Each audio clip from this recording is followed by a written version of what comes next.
What is up, everybody? Dan the Fireman here, back on the motorcycle, and we're gonna be talking about how to ride in this blistering heat. And when I say blistering, it's 97 degrees at 9:42 a.m.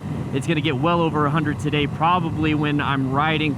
And I want you guys to know these tips. I got 4 of them that's gonna help you out when it comes to riding in the heat. I learned a lot of this from being a firefighter, having to wear full turnout gear with no breathability. And man, did that suck, but I found ways to make it work. And it's so much easier when you're on the motorcycle. So let's go ahead and jump into the first one, and let's just straight up talk about it. You know, summer is the season, so get seasonal gear. You got winter gear, you got summer gear, you got 3-season gear, you got all-season gear, all these different things. You got to figure out what works well for you in your climate, your area, or wherever you're traveling. So for me personally, it's always hot down here in Tucson, even in the winter time. And if it gets really cold, let's say I decide to ride first thing in the morning in the wintertime, I still wear all this. I just put extra layers on, so don't worry about that. We're focusing on patterns right here. I see the side of the vehicle, making sure they're not coming out at me, so still being situationally aware. But when it comes to the summer stuff, make sure you get seasonal gear. If you notice, I got mesh gear right here, so I got a lot of mesh on the inner portion. So when I'm sitting like this, holding the handlebars, I got a lot of airflow going in. But if you look on the outside, it's got abrasion resistant material. So when we talk about motorcycle crashes and everything, if you go down, you're typically gonna put your elbow down, hand down, all that stuff. It's usually the outside. So the inside, not too much, but I get a lot of airflow, making sure I check everything. I got a red car right up there, double checking, making sure everything is safe. So this is why you need seasonal gear, because winter gear doesn't have that mesh. It's gonna have abrasion resistance on the inside, outside, everywhere, not a lot of holes, and you're not gonna get a lot of airflow, and it's gonna be miserable. So there is seasonal gear out there for you. You just gotta check it out. And think of it as AC in a car and a heater in a car, okay? So during the winter time, you wanna put the heater on, right? Well, wear full gear that's gonna have a lot of heat holding capacity. So not a lot of airflow, but still you wanna have some so you don't sweat your balls off, but you still wanna make sure you're nice and warm. And then in the summertime, what do? You turn on the heater? No, you don't. You turn on the AC, get nice and cool, a nice breeze going through the nice, cool, comfortable AC unit. That's what this is. So you have to change with the seasons, and that's why it's super important, because you don't wanna overheat during the summertime and you don't wanna freeze during the wintertime. I just recently did a video on Lieutenant Colonel Alan West. Hopefully you're doing good, sir. But here's the thing. He sacrificed protection for comfort, basically. He's like, it's too hot, I'm not gonna wear my full face, I'm not gonna put on my jacket, I took it off. You know, if you wanna check out that video, I do have it linked in the description, double checking this person, making sure it's safe to go, and we're back on the road. So I talked about that, and he sacrificed protection for comfort, and you guys can't be doing that. We just talked about seasonal gear. Yes, you gotta spend a little bit more money. Maybe you gotta, you know, find some gear that doesn't look as cool for you. Let's go ahead and pick a road with less traffic so we can focus on what is at hand and not really worry about all these extra hazards. So just double checking, guys. I want to make sure I'm doing this safely so you guys get the best content. So that's the thing, is you don't want to sacrifice anything for safety. You know, I'd rather sweat, because you know what? Sweating and taking a shower is a lot easier than picking stuff out of your arms, picking stuff out of your face, having road rash, and now having to deal with, you know, your skin being damaged, broken bones. That takes a lot longer than it is to wipe off that sweat. So make sure you guys in the summertime wear mesh. I already talked about getting seasonal gear, but there's different kinds. I mean, I got the Ultra mesh pants right here. I love these. A lot of mesh, a lot of area right here, but then you also have armor and abrasion resistance. There's no cars behind me, don't worry. And then also think about leather. You know, we talk about textiles all the time. This is a textile jacket, but there is what is called perforated leather. So I mean, if you have that Harley sense, you know, you want to be like, I'm a Harley guy, I wear a lot of leather.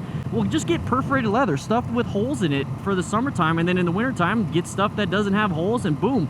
If you take care of your leather, if you take care of your gear, it's gonna last you years and years and years, and it's a huge investment in your own safety. Think of it as a slight insurance policy. Because remember, guys, the Smart Rider system involves, you know, seeking out situational awareness and hazards, and that's what I've been doing this whole time and kind of showing you guys. And then also maintaining your fundamental skills. So having to turn, I'm practicing around these swerves, but then A is acquiring personal protective gear and utilizing it, and that is what I want you guys to be doing. I want you to think about that just as much as you think about perfecting your skills and perfecting your situational awareness. So let's just jump into the tip number 3. All right, so we talked about what kind of gear. There's seasonal gear. So what's the bare minimum you should do? Well, I'm gonna tell you guys right now, full gear. You're gonna have to have full gear, head to toe. Helmet, gloves, jacket, pants, boots. That's what you gotta do. Now, how do you do it? Okay, so what are my recommendations? Hey, there's a bug flew up in here. What are my recommendations? this is a great mesh jacket, and I have the Reacts Ultra mesh jacket. That's also a great jacket, but here's the thing. I love this jacket. This is the Fly Cool Pro 2, so a lot of mesh, and you know what? I got this a couple years ago. I might actually just rebuy it because I love it. It fits good, it gives me great airflow, and it's kind of big enough to where I can throw a jacket underneath in the wintertime like I talked about. Also, get yourself a well-ventilated full face helmet. Now, the whole thing with Lieutenant Colonel Allen West, he's like, I didn't want to put on a full face because it's too hot, I'm going to sweat. That's why you got to get good ventilation. Now, you can't really tell. Let's go ahead and move this down a little bit. I do have a nice little vent right here, but it's blocked because of the GoPro. Let's go ahead and put you back, buddy. And that's not that big of a deal because I can always just do this. Now, I don't always recommend that. You know, just do a quick little burst so you get some nice airflow on that sweaty face of yours. The reason why I don't recommend that, it's going to dry your eyes out. I get allergies. I'm going to let pollen and a bunch of other stuff in there, and it's not a good thing. But, you know, at a stop sign, like up here, go ahead and pop it open. Another thing is I recommend getting some good gloves. Now, since we're going to come to a stop, I'm going to go ahead and take a look at behind me, make sure nobody's coming. So this is perfect. So let's go ahead and put it in neutral because I don't see anybody coming. I'm going to stop here. Can't see anything. I'll open up the view when it's time to go. But these are the Reacts gloves. I forgot. I think they're Trasker gloves. Anyways, I got them at Cycle Gear. It's basically RevZilla and Cycle Gear's product. Same thing with the pants, and I have that jacket. It's good stuff. Anyways, perforated leather. This is right here is going to keep your hands somewhat cool. There's other stuff that's even better. But here's the thing. I absolutely love it. Get some good gear. I get to see some people coming up behind me pretty soon. But a well-ventilated helmet. So if I'm stuck in traffic, I could just pop it open, get some airflow, and then pop it closed when I need to go. I am always going to recommend full gear. When it comes to the boots and stuff, that's, you know, your feet are just going to sweat. Go ahead and put some dry powder in your shoes and on your toes, and then that's just the way it's going to be. Now, here's the tip that I learned as a firefighter, and I'm talking like really hot where I was working. I was in Yuma for the first 30 years of my life and almost my whole career, and Yuma gets to like 120 in the summertime. You can cook eggs in the wintertime on the ground. Guys, it is insane, and I was fighting fires with full turnout gear or extricating people on the street, on the blacktop, and then cooking myself, melting shoes, guys. That's how bad it was. And here's the thing that I found that I could withstand all of that is staying hydrated. I mean it. You guys hear about it all the time. It's like, be hydrated. You're gonna do a lot better here, there. It's good for your heart. Good, guys. Water is just good overall, but man, is it gonna help you out when it comes to heat resistance and tolerance? If you guys know anything about firefighting or anything about hydraulics or anything about water properties, it's a great conductor of heat. So the more fluids you have in your body, it's gonna attract it. But here's the thing, it's gonna dissipate it pretty dang well. And if I'm wrong about that, I will annotate it. But guys, the enemy is the heat. It is not the sun, it's the radiated heat that hits us. And make sure you stay covered, obviously, for skin cancer. But here's the thing, staying hydrated is gonna make you better because you're gonna be able to tolerate more. So you're gonna have a cooler ride when it comes to what's going up in here. So you don't have an ego of like, I gotta get home, I gotta get home, I gotta get home.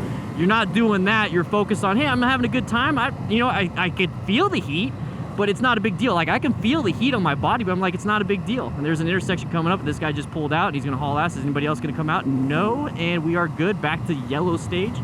And that's the thing. Drink lots of water. Don't drink so much that you're gonna get hypernatremia, where you're gonna lose a lot of electrolytes. And that's another problem that can happen when you're out riding around or even doing anything outside, is make sure that you stay on top of your fluid intake. And then also, if you have to, do a little bit of Gatorade in it, or do a little bit of one of those little thirst quenchers where it has electrolytes in it.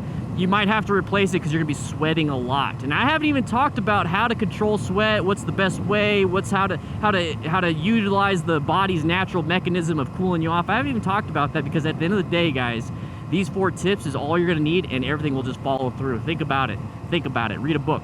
Anyways, I would like to say thank you so much to my crew for making all these things possible. Look, I'm having a good time. And I want you guys to be absolutely safe, so I'm gonna put my hand back on the handlebar and enjoy the rest of my ride. Be sure to do these tips so that you stay alive.